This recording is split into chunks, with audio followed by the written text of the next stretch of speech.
Today I'm going to talk about the biggest obstacle to being a great hunter. I know what you're thinking. That's a big promise. Can you really deliver on that? Yeah, I think I can.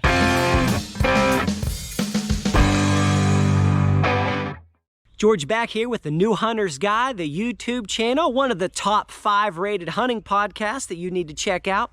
I'm a regular hunter who just so happens to have a PhD and a low tolerance for marketing hype, trying to help people figure out what really works. And today I want to talk to you guys about the single biggest obstacle to being a great hunter. Whether you're new or you've been hunting for 30 years, this may very well apply to you. Now, I could sum this all up in one word, and I could say the word and then you would hear the word. But the truth is, all of you have gone to elementary school and you know this word, and just knowing the word obviously hasn't fixed the problem. So let me try to zero in on this concept with a couple of anecdotes. I recently was speaking to a hunting researcher, someone that was interviewing hunters all across the country, as well as other people doing some university research on a particular item in a particular field. And one of the things that they were asking hunters, trying to figure out, is what was their miss rate on a deer? What was the percentage of shots taken versus hit badly? That is, anywhere outside of the immediate vitals for a deer that did not drop quickly. And what they found doing their research was essentially that all deer hunters are absolute snipers, and they do not miss deer, and they do not put bullets or arrows outside of the core vitals pretty much ever. You're talking about like a 98% hit rate, and deer drop either on the spot or they run 5 or 10 feet, and that's the end of it. And so she was thinking, you know, deer hunters then are pretty amazing. That's just unbelievable level of success, even in archery at all ranges. These guys are great. But just to be sure, she started asking some other folks. She began talking to game wardens, and she also began talking to people that track wounded deer in particular areas.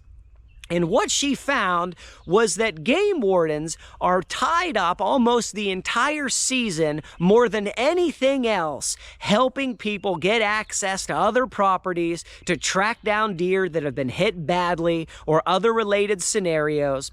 And people that have dog tracking businesses are unable to meet the demand. She talked to one particular guy who serves a particular area. He has several guys with dogs, and over the course of 1-2 week hunting season, they are tracking something like 1,200 wounded deer. And they're just turning calls away. Can't keep up with them. There's just more wounded deer than they could ever possibly help. They're out all night long helping people track deer with their hounds. Just unbelievable. I also advised her to go ahead and talk to butchers, people that see the good, the bad, the ugly, and the bizarre, in order to get a better sense for this. What's the bottom line from this particular bit of research? Well, guys, hunters are seriously misreporting what is actually happening. And I don't think it's straight out lying. Well, sometimes it is. But I think more than that, there is a perception misalignment. People think something is accurate that's not accurate. They think something that's true that's not true. Let me give you another example. I've had the opportunity to spend about 10 years helping nonprofits with their marketing and communications. And one of the things that I've learned, which applies very much to hunting, is a really interesting fact. And that is this: if you have a person who pledges to become a monthly donor to an organization, maybe it's for 1 year, maybe it's 2 years, maybe it's until further notice, on average, they will give 6 to 8 times per year to that organization. But they will swear that they are giving 11 to 12 gifts a year. They will fight you to the death and say that they made good on their pledge to give every month. But when you look at the receipts, the actual numbers, they gave about 6 to 8 times, just a little more than half of what they will swear on their life that they were actually doing. Turkey hunters have a similar scenario.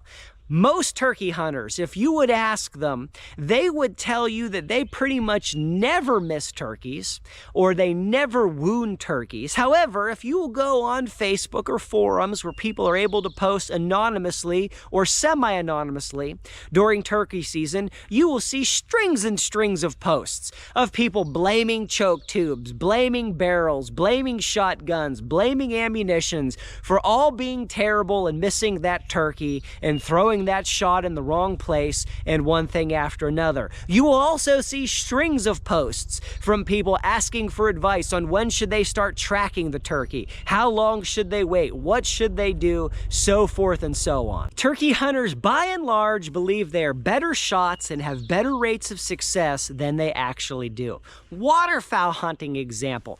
Ask somebody how often do they get skunked when they go out waterfowl hunting.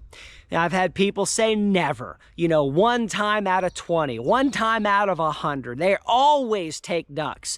And then you go hunting with them, and you have 0 for 3 hunts where you even see a duck, and they have no explanation for it. They're completely stupefied. Well, the truth is that they are just misremembering.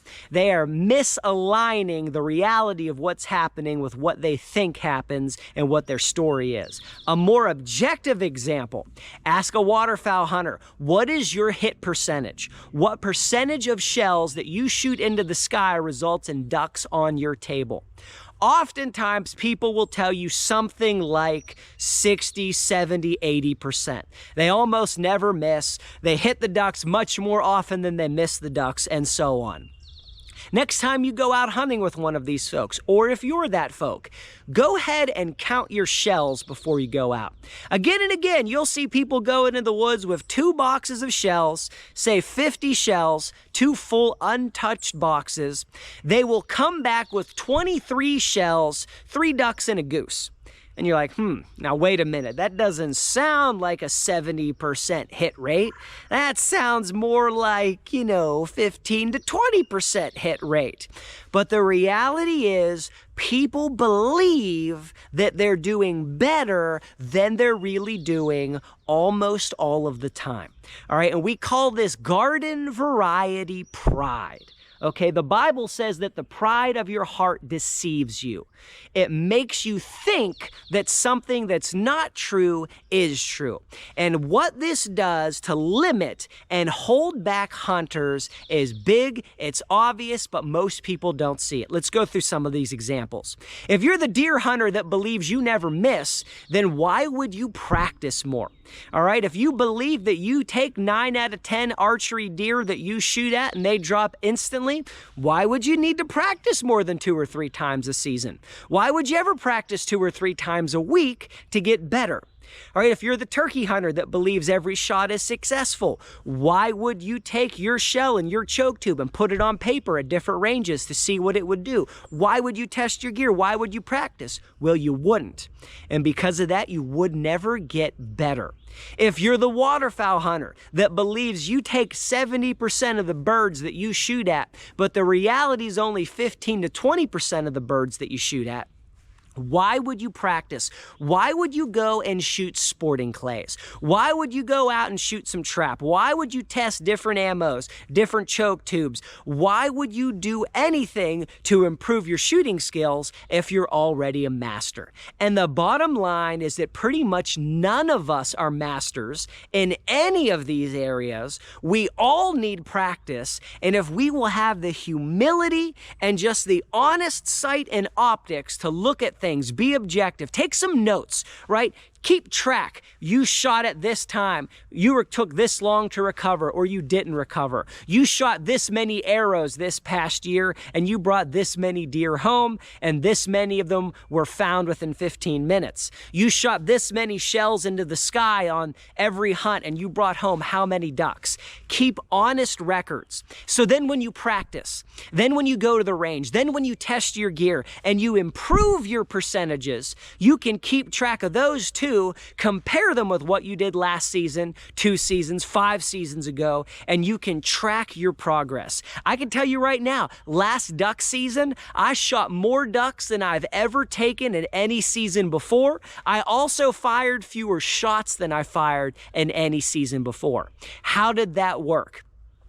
Oh, I should also mention, I saw fewer ducks than I saw in any season prior before, at least within shooting range. What did I do differently? Well, number one, I learned my ranges better from practicing a lot more. I skipped a lot of shots that I would have taken a year or 2 before because I knew they were too far or they might get closer. So I spooked out a lot fewer birds that I was then able to get closer shots on later.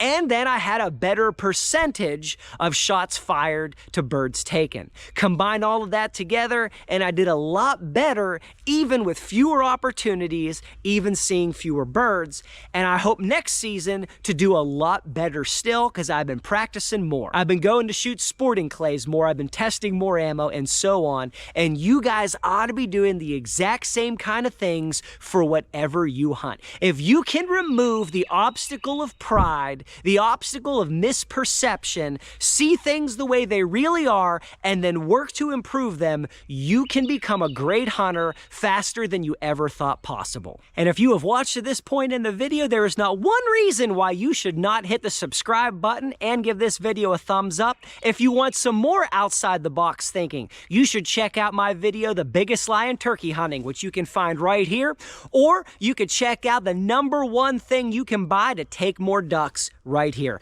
Thank you guys so much for watching. Till next time, God bless you, and go get 'em in the woods.